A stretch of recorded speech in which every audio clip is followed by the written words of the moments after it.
This is the Big O Show. This is the Big O Show. All right. Dolphins, by the way, end up losing Ben Stille from the practice squad. The damn Browns signed him. I like him, man. I thought he was a nice little backup lineman, had some talent. What I loved is the engine.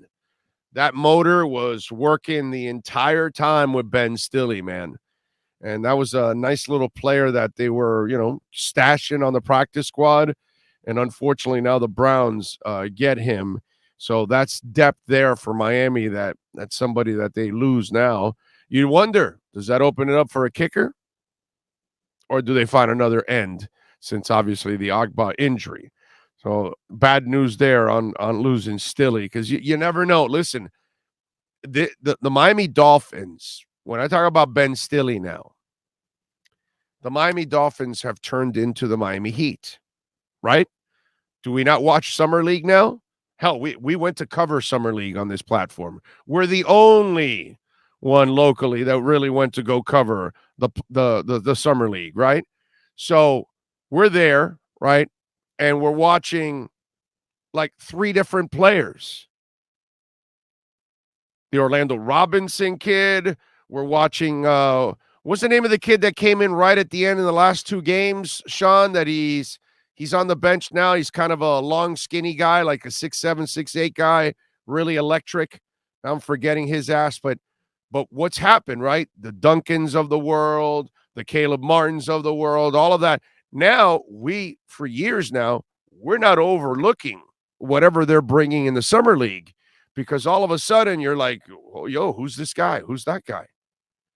And you're like into it. Well, the Dolphins are the same thing. So who's this Nick Needham guy? So who's this Robert Jones guy? So who's this Trill Williams guy? So who's this Kader Kohu guy? So who's this what's it called? Brandon Shell guy. They're finding guys, I don't know. Will Veron McKinley turn into something? I don't know, but I'm 3 years ago, 5 years ago, 10, 15 years ago, I wouldn't care who's in the backups in the practice squad that much. Because there wasn't going to be much coming out of it because your starters weren't that impressive. But when you watch this team, you see guys all over the place. And they pick them up off the street all the damn time.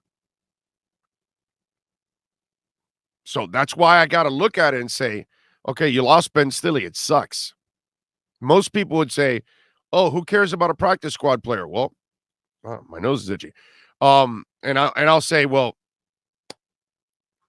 I care because I don't know if that's the next, Kader Kohu as a big ass defensive lineman in Ben Stille. Just maybe a guy that was raw and learning and getting better as a player. So to me, now that's also changed with the Miami Dolphins.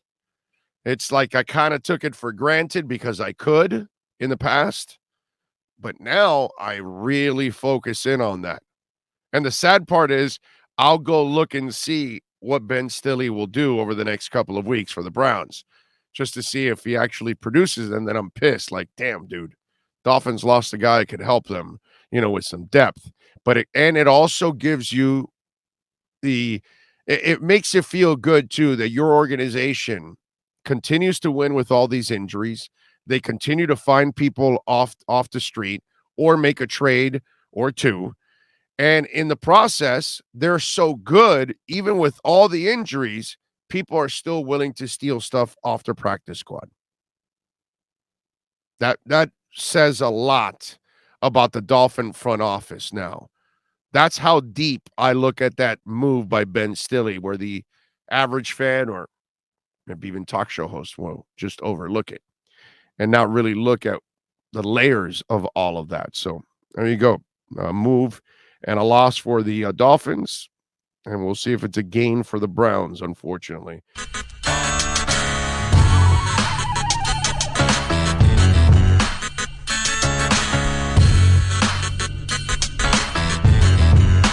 This is the Big O Show.